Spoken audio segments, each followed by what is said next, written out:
Assalamualaikum warahmatullahi wabarakatuh. Bismillahirrahmanirrahim. Alhamdulillahi rabbil alamin. Wassalatu wassalamu ala sayyidil mursalin wa ala alihi wa sahbihi ajma'in.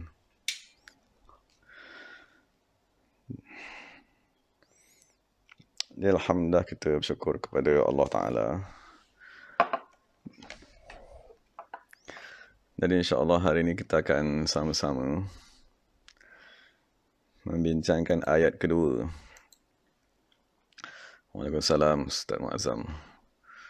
Kita akan cuba sama-sama membincangkan ayat kedua daripada surah Tabarak ataupun surah Al-Mulk. Allah Subhanahu wa Ta'ala berfirman, Allazi khalaqal mauta wal hayata liyabluwakum ayyukum ahsanu amala wa huwal azizul ghafur. Jadi kalau kita ada tafsir, kita sama-sama boleh buka lah, tengok. Allazi bermakna yang, khalaqa bermakna mencipta. Jadi khalaqa ni dia boleh diterjemahkan dengan dua. Pertama ialah mencipta. Yang kedua ialah mentakdirkan. Al-mauta, kematian. Wal hayata, dan kehidupan.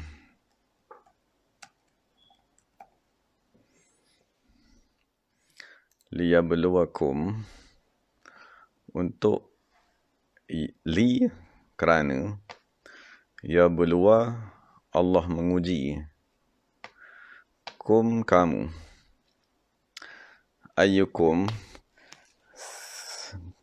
dari ayyukum, yang manakah. Ayyu tu terjemahnya yang manakah, dari kalangan kamu. Ahsanu, yang terlebih baik, amalannya.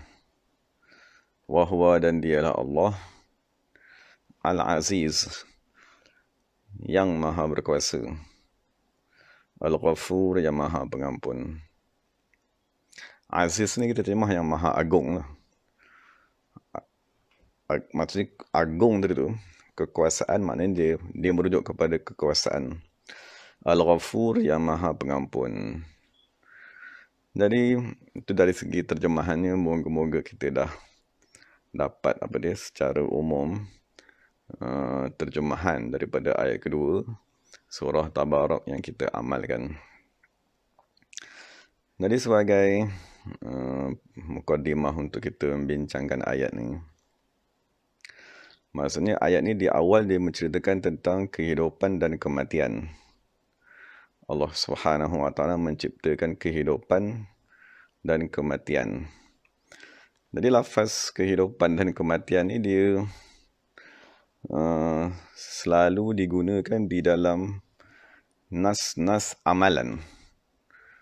Maksudnya sebagaimana kita baca, maksudnya ada dalam hadis Nabi SAW bersabda, sesiapa yang membaca setiap kali selepas sembahyang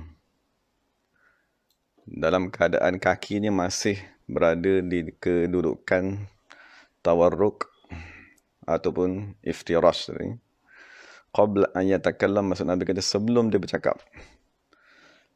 Maksud Nabi kata bacalah selepas sembahyang, la ilaha illallah wahdahu la syarikalah, lahul mulku wa lahul hamd, yuhyi wa yumit.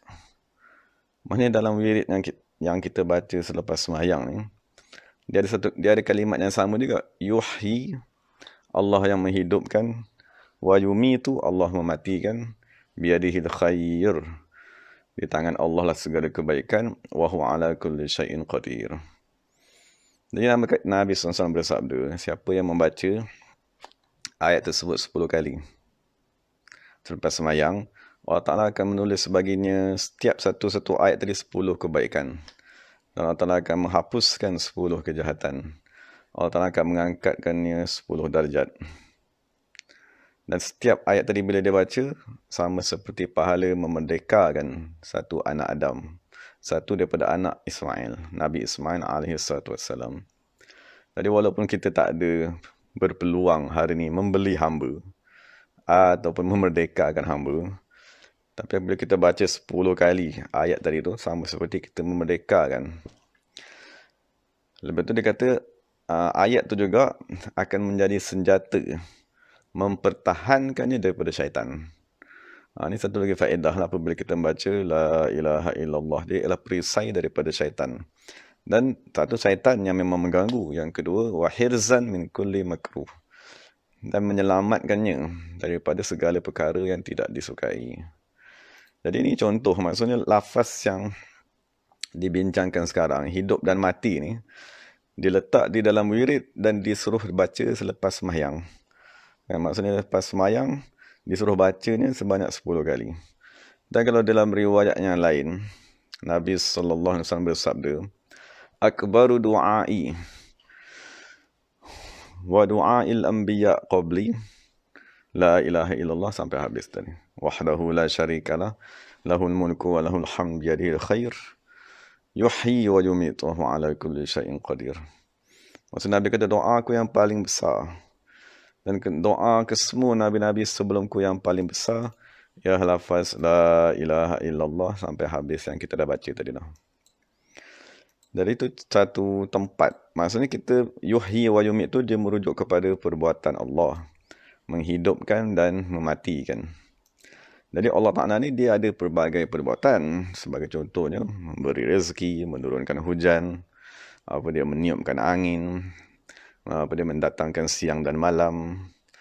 Tapi dalam semua perbuatan tu, apabila kita nak jadikan sebagai wirid, dua ni juga yang diulang-ulangnya, menghidupkan dan mematikan. Selepas tu bila kita baca di awal surah Tabarak ni, selepas kita dah puji Allah Subhanahu wa taala, tabarakalladzi biyadihil mulku wa huwa ala kulli syai'in qadir, datang juga dua perkara yang sama. Cerita tentang kehidupan dan kematian. Dan kalau contoh yang lainnya, apabila kita beristighfar, maksudnya kalau kita istighfar pun, kita akan baca ayat yang sama juga. Astaghfirullahalazim allazi la ilaha illa huwa al-hayyal qayyum. Maksudnya kita akan sebut nama Allah Al-Hayya yang hidup juga. Maksud Allah tadi banyak sifat, mendengar, melihat, al-basir. Kita ada 99 nama Allah Subhanahu wa taala. Tapi bila kita menceritakan tentang Allah, kita akan cerita juga lafaz Al-Hayya yang hidup, Al-Qayyum dan yang mendirikan langit dan bumi. Dan apabila kita membaca ayat kursi antara ayat yang paling agung, kita tetap juga akan membaca Allahu la ilaha illa huwa Al-Hayyu yang hidup, Al-Qayyum yang mendirikan langit dan bumi. Jadi daripada beberapa nas tadi, mana kita ketahuilah bahawa permasalahan kehidupan dan kematian maksudnya amat penting di dalam agama Islam. Sehingga kan benda tadi diulang-ulang. Maksudnya kalau kita baca setiap lepas sembahyang 10 kali, La ilaha illallah wahdahu la syarikalah, lahul mulku wa lahul hamdu yuhyi wa yumitu wa huwa ala kulli syai'in qadir.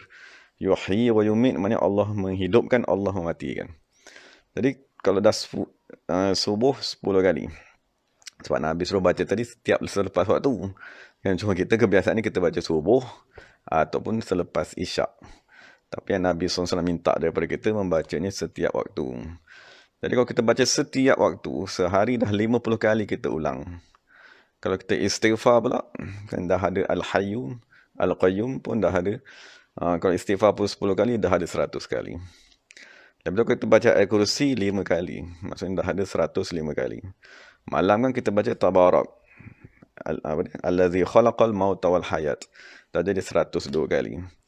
Jadi kebanyakan wirid, ayat-ayat yang agung yang kita baca, dia merujuk kepada kehidupan dan kematian. Dari itu beberapa nas, maksudnya yang kita ulang setiap hari, mempunyai kaitan dengan ayat pertama, ayat kedua daripada surah Al-Mulk yang kita baca setiap hari. Jadi setelah kita mengetahui, maksudnya perbahasan kehidupan dan kematian amat penting di dalam agama Islam, Jadi sekarang ni kita cuba sama-sama lah membincangkan kehidupan dan kematian tersebut.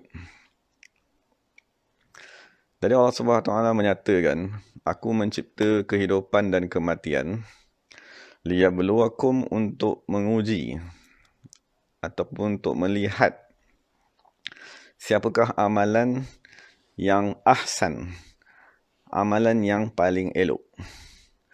Jadi kalau kita gunakan bahasa Arab pada hari ini, ahsanu memang kita terjemahkan dengan elok, kan, dengan terjemahannya dengan baik. Tapi lafaz ahsan ni juga, kalau kita gunakan pada perempuan, kita kata imra'atun hasna, dia merujuk kepada kecantikan. Maksudnya al-husnu, salah satu makna al-husnu, dia membawa makna kecantikan yang amat sangat. Jadi kecantikan ni tidak semestinya kita kaitkan dengan perempuan semata-mata. Maksudnya kalau kita kata bunga pun kita sifatkan dengan cantik. Maksudnya kalau kenderaan pun kita kata cantik juga. Kan, manusia pun kita kata cantik, sama ada kalau mata kita lah, kita gunakan cantik tu kepada perempuan ya. Tapi sebenarnya kecantikan tadi tu boleh digunakan kepada lelaki dan perempuan. Jadi sekarang apabila Allah Ta'ala kata, aku cipta kehidupan dan kematian untuk melihat siapakah amalan yang paling cantik dari kalangan kamu. Itu yang kita cuba fahamkan di sini dulu lah. Maksudnya, yang Allah nak tengok siapakah amalan yang cantik dari kalangan kita. Jadi persoalan ni, kalau kita dalam keadaan nyata ni, bila kita nak tengok kecantikan tu, maksudnya kita nak tengok kecantikan dan tidak cantik. Jadi kalau secara kasar ni kita kata, apabila kita tengok pokok, contohnya kita kata ada pokok bunga rose.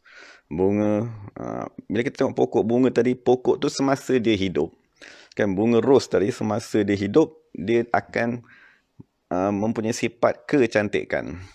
Tapi apabila pokok tadi mati, maka pokok tadi dah jadi tak cantik. Okey, jadi sekarang kita dapat lihat hubungan antara kecantikan dengan kehidupan dan kematian. Maksudnya orang, sama juga dengan orang ni. Kan orang ni kalau dia tengah hidup ni, kan kita boleh kata dia cantik, kan, macam maksudnya dia tadi disukai, diminati. Kan, tapi apabila orang tadi mati je, serta-merta semua orang takut. Oh, mukanya dah jadi menakutkan sebab dia tadi dah mati. Jadi secara umumnya kita faham, kecantikan sesuatu perkara dia amat berkait rapat dengan kehidupan dan kematian. Maksudnya bunga, kan, yang masih hidup, kan, sekiranya pokok tadi, sekiranya dia masih hidup, dia amat cantik. Maksudnya orang tanam bunga di halaman rumah, nak bagi cantik kan halaman rumah dia tadi.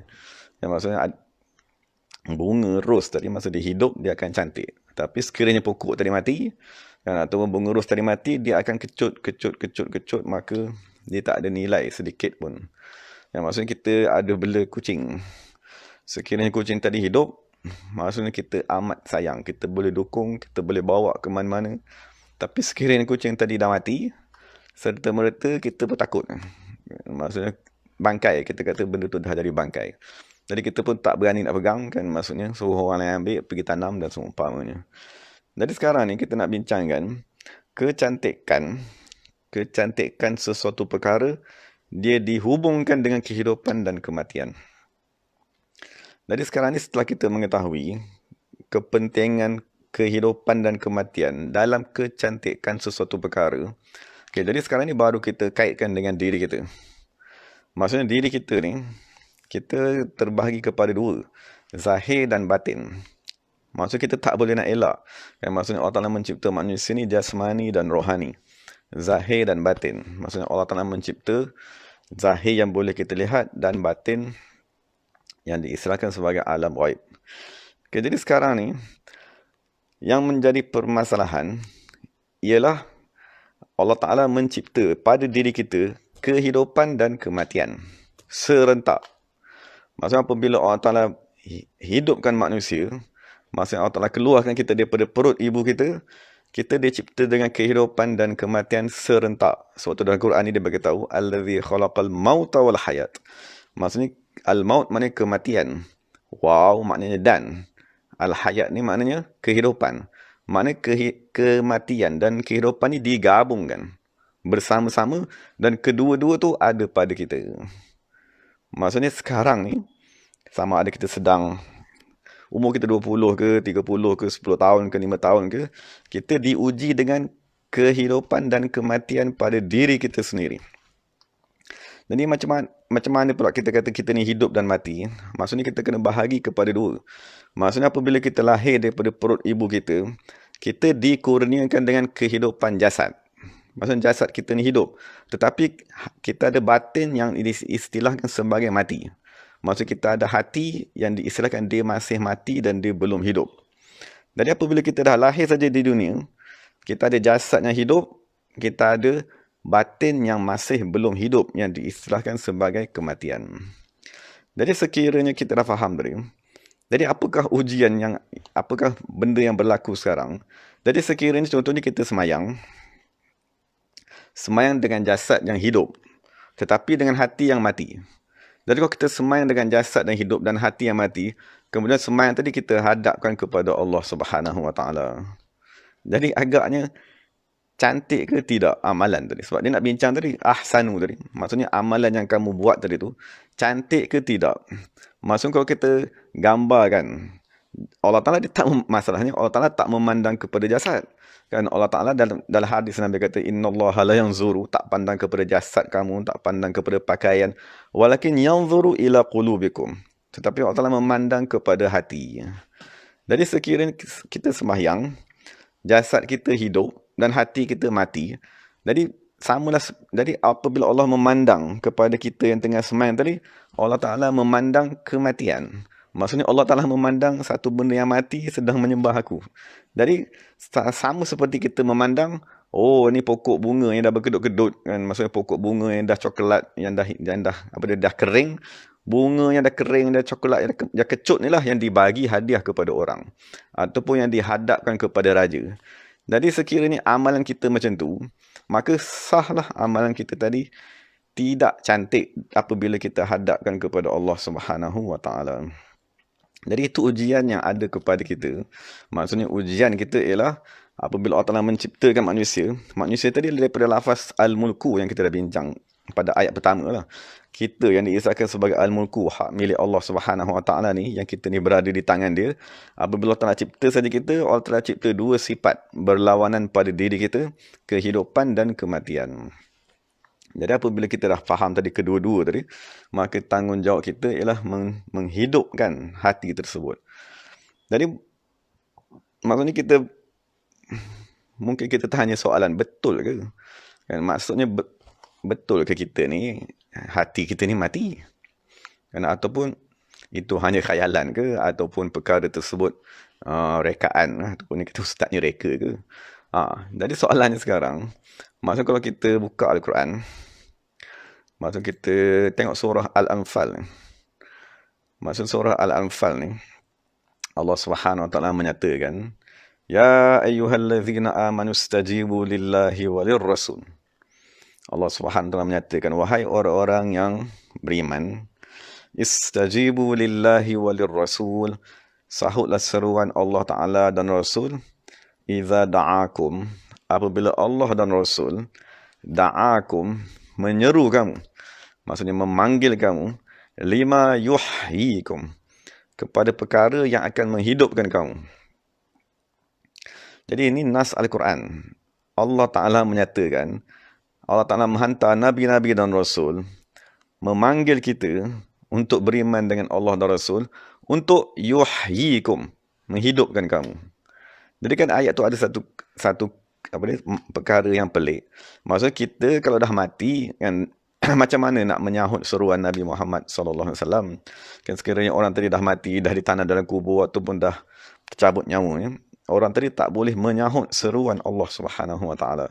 Tetapi ayat daripada surah Al-Anfal ni, ayat 24 ni, dia memang secara khusus dibagi tahu Allah dan Rasul memanggil kamu. Maksudnya Allah dan Rasul menyeru manusia, lima yuhyikum, kepada perkara yang akan menghidupkan manusia itu balik semula. Jadi persoalan ni, kita sememangnya jasad kita dah hidup. Jadi takkan Allah dan Rasul nak menghidupkan jasad ni balik semula? Kerana jasad kita ni sememangnya hidup. Jadi tinggal satu lagi, iaitu diistilahkan sebagai al-batin. Batin kita ataupun qalbun kita ni, inilah yang nak dihidupkan oleh Allah Subhanahu Wa Taala dan Rasul. Inilah yang nak menjadi tempat pandangan Allah Subhanahu Wa Taala. Sekiranya hati kita ni hidup, kan maksudnya barulah bunga tadi tu cantik. Kan maksud barulah bunga tadi tu berkembang. Barulah dia ada warna merah. Jadi apabila kita hadapkan kepada Allah Subhanahu Wa Taala, ini satu amalan, bunga ni bersani je. Amalan sembahyang zuhur tadi kepada Allah.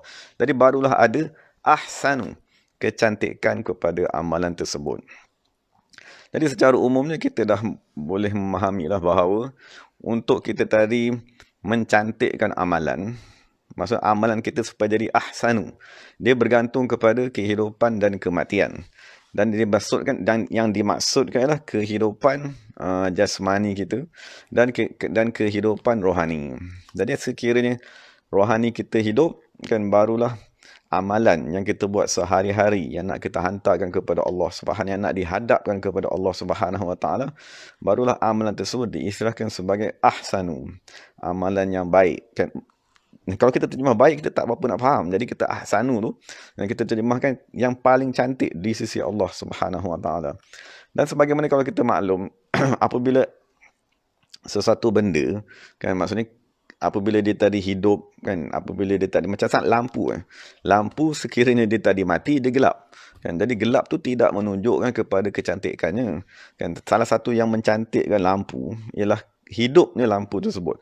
Maksudnya dia ada cahaya, kan biru, merah seumpama. Jadi manusia dia amat suka dengan lampu. Dia maksudnya beli lampu, kan macam-macam lampu bubuh kat rumah dia. Sebab dia tahu cahaya tu sendiri, lampu yang hidup tadi ialah satu kecantikan. Jadi untuk ujian kepada kita yang Allah Taala yang nak Allah Taala uji kita di dunia ni, ialah Allah Taala bagi umur kepada kita untuk kita tidak mengusahakan supaya Allah Subhanahu Wa Taala menghidupkan hati. Apabila hati kita hidup, barulah amalan kita tadi cantik di sisi Allah Subhanahu Wa Taala. Jadi secara umumnya kita dah membincangkan makna allazi khalaqal mauta wal hayata. Jadi moga-moga Allah Subhanahu Wa Taala, pertama sekali kita kena meyakini dahulu, kan kita ni ada kehidupan dan kematian pada diri kita. Sebab kalau kita tak boleh nak memahami sedemikian, maksudnya kita dengan makhluk lain tak ada beza. Maksudnya apakah beza kita dengan binatang yang lain? Contohnya kita keluar daripada perut ibu kita, kita dah boleh menjerit, kan kita dah boleh menangis seumpamanya. Nanti dah sampai satu masa berjalan, makan. Kalau dengan binatang lain pun sama, kan maksudnya makhluk-makhluk lain kan dilahirkan daripada perut ibunya masing-masing, kan dia akan keluar berjalan, makan sama. Jadi apakah yang lebihnya makhluk yang diistilahkan sebagai manusia, yang Allah Ta'ala istilahkan sebagai ahsan taqwim ni, yang sebaik-baik ciptaan Allah Ta'ala ni, kebaikannya satu daripada segi rupanya, kan rupanya sememangnya amat cantik. Tetapi Allah Ta'ala tak memandang kepada rupa tu. Yang Allah Ta'ala nak melihat ialah kepada al-qalbu, hati manusia tersebut, dan hati tersebut mestilah kita usaha untuk menghidupkannya. Jadi disebabkan masa pun dah sampai 10.30 kan. Jadi insya-Allah kita sambunglah perbahasan seterusnya. Maksudnya bagaimana, maksudnya apakah perkara-perkara yang menyebabkan hati manusia tadi mati, dan ataupun tanda-tanda hati manusia mati. Lepas tu macam mana cara nak menghidupkan itu, kita mohonlah daripada Allah Subhanahu Wa Taala untuk memberikan keizinan untuk kita membincanglah pada masa-masa yang akan datang. Jadi untuk hari ini insya-Allah kita berhenti dahulu. Jadi moga-moga kita dapat memahami secara umumnya. Maksudnya ayat pertama dan ayat kedua tu. Ayat pertama tu ialah kita. Al-mulku tadi tu kita. Kan di dalam kekuasaan Allah Subhanahu Wa Taala. Kemudian apabila Allah Taala mencipta kita, khalaqat kita tadi tu, Allah Taala letak dua sifat, kehidupan dan kematian. Jadi menjadi satu tugasan kepada kita, kan selagi Allah Taala bagi umur hayat kepada kita ni, kita kena hidupkanlah batin tadi. Maksudnya kalau kita hidupkan batin kita tadi, maksudnya hati tu contohnya hidupnya 5%. Jadi amalan kita tadi cantiknya 5%. Ada orang lain dia punya hatinya hidup 6%. Maka amalan dia tadi 6%. Lepas tu jadi apabila dalam satu zaman tadi tu, Allah Ta'ala nak tengok siapa dia yang amalan dia paling cantik sekali. Dan amalan yang paling cantik ialah amalan daripada orang yang hatinya paling maksimum dihidupkan. Dari itu moga-moga kita dapat memahami makna secara umum apabila Allah Ta'ala menceritakan tentang kehidupan dan kematian. Jadi sememangnya kehidupan dan kematian itu ialah perkara yang paling penting. Ini yang kita nak kembali tadi, kita nak kembalikan semula kepada nas-nas tadi itu.